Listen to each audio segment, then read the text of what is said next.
students of Honors Third Year, Department of English.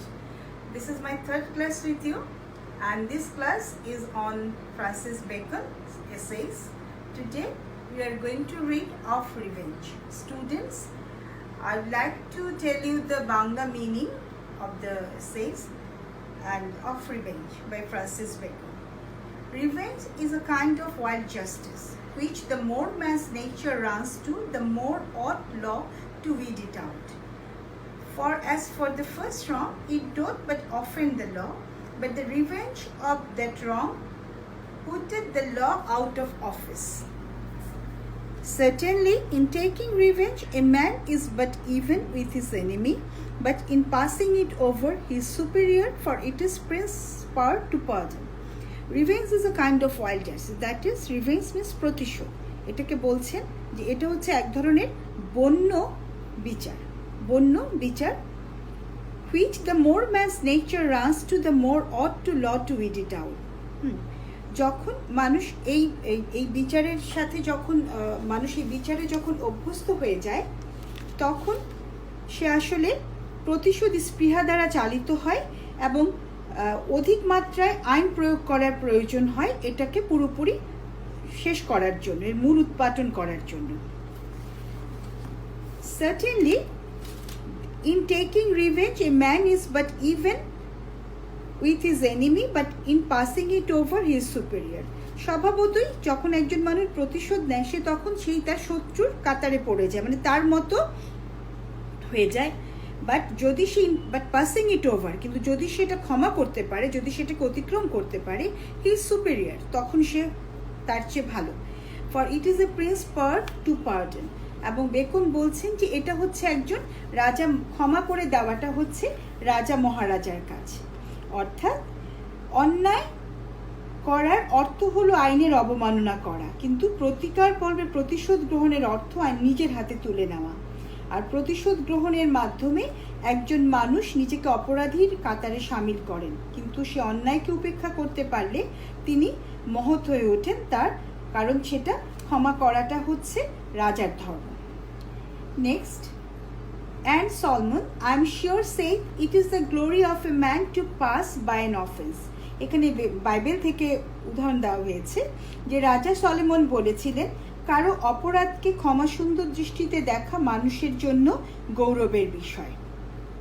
That which is past is gone and irrevocable, and wise men have enough to do with things present and to come.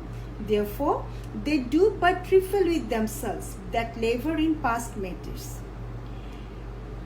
যেটা আগে ঘটে গেছে, that which is past is gone, যেটা আগে ঘটে গেছে যেটা অপরিবর্তনীয় এবং সেটা ফিরে আনা সম্ভব নয়, এবং বর্তমানে এবং ভবিষ্যৎ তৈরি করার জন্য জ্ঞানী লোকের অজস্র কাজ রয়েছে। তাই অতীত নিয়ে মাথা ঘামানোটা হচ্ছে মানে যারা অতীত নিয়ে মাথা ঘামায় সেটা কোনো জ্ঞানী লোকের কাজ না, সেটা হচ্ছে বাজে কাজে জড়িয়ে পড়ে নিজেকে ছোট করা। Trifle with themselves that labour in past matters, যেটা হচ্ছে ট্রিফল বলতে খুব হালকা, নিজেকে ছোট করে ফেলা, হালকা করে ফেলা। There is no man doth a wrong for the wrong's sake, but thereby to purchase himself profit or pleasure or horror or the like.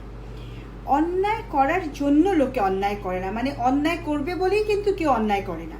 অন্যায়টা কেন করে? সেটা হচ্ছে যে হয় সে to purchase himself profit or pleasure or honour, যে হয় সে তার কোনো কিছু লাভের আশায়, তার কোনো কিছুতে সুখ পাবে বা আরাম পাবে তার ভালো লাগার জন্য, কিংবা তার সম্মান বা ওই ধরনের কোনো লোভে পড়ে মানুষ অন্যায় করে। তাহলে therefore why should I be angry with a man for loving himself better than me? তাহলে যেই লোকটির উপরে আমি কেন রাগ করব যে তার নিজের স্বার্থকে বড় করে দেখে?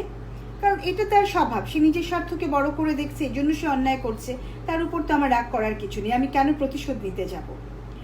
And if any man should do wrong merely out of ill nature, why?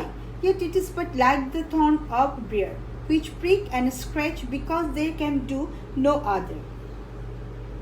কারণ সেই লোকটির উপরে আমি ক্ষিপ্ত হব যে আমার থেকে তার নিজের স্বার্থকে বড় করে দেখলো, আর সে যদি কুস্বভাবের কারণে কোনো অন্যায় করে থাকে, তাহলে কাটা বা কাটার গ্রুমের মতো, তারা শুধু খুঁচিয়ে রক্তাক্ত করতে পারে, কারণ তাদের আর কিছু করার ক্ষমতা নেই। যে অন্যায়ের কোনো আইনি প্রতিকার নেই, শুধু সেই ক্ষেত্রে কোনো মতে প্রতিশোধ সমর্থন করা যেতে পারে। যে আসলে যে সে আর কিছু করতে, if any man should do wrong merely out of ill nature, why yet it is but like the thorn or briar which prick and scratch because they can do no other. আর কিছু সে করতে পারে না। The most tolerable sort of revenge is for those wrong which there is no law to remedy. মানে সেখানে কোনো মতে আমরা প্রতিশোধকে সমর্থন করতে পারি যেখানে আসলে কোনো বিচার নেই। হ্যাঁ, যেটা বলছে যে দেখো, the most tolerable sort of revenge is for those wrongs which there is no law to remedy. যেখানে কোনো আইন নেই, আইনি ব্যবস্থা নেই যে অন্যায়গুলোকে প্রতিরোধ করার জন্য বা শাস্তি দেওয়ার জন্য, সেসব ক্ষেত্রে আমরা প্রতিশোধকে সমর্থন দেওয়া যেতে পারে। But then let a man take need the revenge be such as there is no law to punish, else a man's enemy is still beforehand and it is 2 for 1. কিন্তু প্রতিশোধ গ্রহণকারীকে সতর্ক থাকতে হবে যে গৃহীত প্রতিশোধ, সে যে প্রতিশোধটা নিবে তার কারণে যাতে তাকে আবার আইনের আওতায় পড়তে না হয়। কারণ তাহলে শত্রু যখন সাজা পাবে একবার, সেখানে প্রতিশোধকারী যে তাকে যন্ত্রণা ভোগ করতে হবে দুবার। কিভাবে দেখো, যে that before and it is 2 for 1. Some when they take revenge are desires the party should know whence it comes. বলছি যে দুবার করতে হবে। কিভাবে দুবার হয়? একবার যখন সে প্রতিশোধকারীকে যন্ত্রণা, মানে সে যখন প্রতিশোধকারীকে উপরে প্রতিশোধ দিচ্ছে, তখন আবার সে যখন প্রতিশোধকারী তার প্রতি যখন অন্যায় করেছে সেটা, অর্থাৎ অন্যায়কারীর আঘাত সয়ে সে একবার শাস্তি পাচ্ছে, আবার প্রতিশোধ নেওয়ার জন্য আইনি শাস্তি ভোগ করে সে একবার শাস্তি পাচ্ছে। অ্যান্ড তারপর বলছে some when they take revenge are desirous the party should know whence it comes. অনেকে প্রতিশোধকারী অনেকে চায় যে সে যখন সাজা দিবে, সে যখন প্রতিশোধ দিবে, তখন যেন সেই অন্যায়কারী তার পরিচয়টা জানতে পারে। কেন এটা জানার প্রয়োজন আছে? কেন? This is the more generous. Beacon বলছেন যে এটা অনেক বেশি ঠিক আছে, এটা ঠিক আছে, এটা হতে পারে। কেন? এটা অনেক মহানুভবতার পরিচয়। কেননা for the delight seems to be not so much in doing the hurt as in making the party repent. কারণ যার প্রতি প্রতিশোধ নিচ্ছি তার প্রতিশোধ নেওয়ার আনন্দের চেয়ে তাকে যে বোঝাতে পারছি যে তুমি যেটা করেছো সেটা ভুল করেছো, তাকে অনুশোচনায় দগ্ধ হতে দেখা, যে সে যে কাজটা করেছে সেটা ভুল করেছিল, এই জন্য সেই প্রতিশোধের মুখোমুখি হয়েছে, এটা তাকে বোঝাতে পারাটা। তারপর হচ্ছে নেক্সট হলো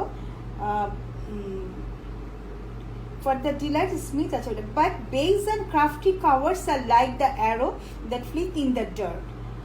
আর কিন্তু এখানে বেকন খুব উপমা দিয়েছেন এখানে, যে যারা অন্যায় মানে অন্ধকারে পেছন থেকে তীর ছুঁড়ে মারার মতো, যে প্রতিশোধকারী যারা রাতের আধারে যারা অন্যায় করে জানতে না দেয়, তাদেরকে তিনি বলেছেন নীচ কাপুরুষ প্রতিশোধ গ্রহণকারী রাতের আধারে তার তীর নিক্ষেপ করতে ভালোবাসে।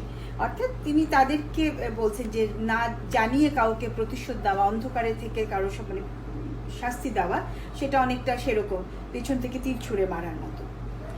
নেক্সট আরেকটা বিবলিক্যাল এক্সাম্পল আছে এখানে, দেখো, Florence cosmos Duke of Florence had a desperate saying against perfidious of neglecting friends, as if those wrongs are unpardonable. You shall read, saith he, that we are commanded to forgive our enemies, but you never read that we are commanded to forgive our friends. But yet the spirit of Job was in a better tune. Shall we, saith he, take good at good God's hand, and not be content to take evil also. এটা হচ্ছে ফ্লোরেন্সের Duke cosmos কুটিল ও খারাপ বন্ধু সম্পর্কে চরম মন্তব্য করেছেন, যেগুলো যেন এগুলো ক্ষমার অযোগ্য। জানবে যে আমাদের স্বীকৃত শত্রুদের ক্ষমা করার কথা বলা হয়েছে, কিন্তু একজন ভণ্ড বন্ধুকে ক্ষমা করতে বলা হয়নি। তবে জেকব এর চেয়ে ভালো কথা বলেছেন, ঈশ্বরের হাত থেকে শুধু ভালো জিনিসই গ্রহণ করবে, তার দেওয়া হলাহল বা তার দেওয়া খারাপগুলো জিনিসকে তুমি পাবে না, সেটার আনন্দ ভোগ করবে না। এ কথা বন্ধুদের বেলায়ও সমানভাবে প্রযোজ্য হওয়া উচিত। তবে এটা so friends, this is certain that a man that studieth revenge keeps his own wounds green which otherwise would heal and do well.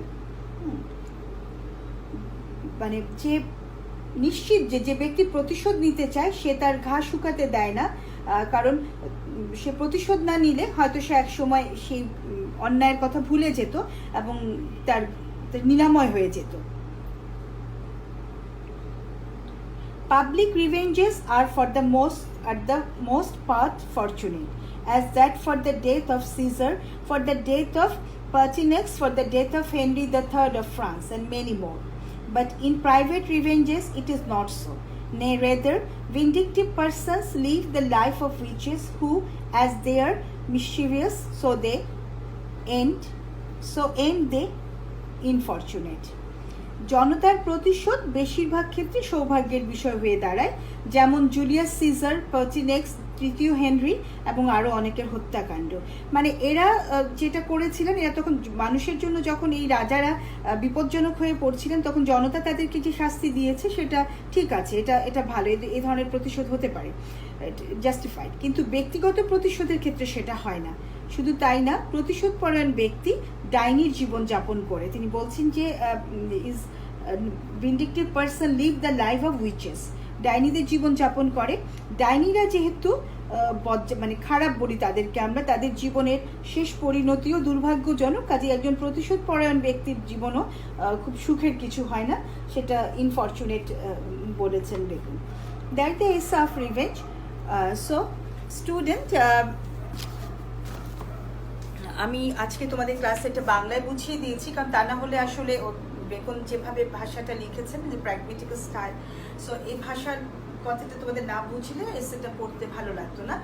R next ক্লাসে আমরা যেটা করতে পারি সেটা হচ্ছে, নেক্সট ক্লাসে আমি পুরো এসেটের সামারিটা তোমাদেরকে শেয়ার করবো, সামারিটা তোমাদেরকে দিব, ডিসকাস করবো। আর স্টুডেন্টস, আমি যতদূর জানি যে তোমাদের এই এসেগুলো শেষ হয়েছে, সুপারলি রিভেঞ্জটাই শুধু বাকি ছিল। নেক্সট ক্লাসে আমরা অন্য কোনো এসেস্ট দিয়ে we will start with another essay. Till then, thank you to all of you for tonight.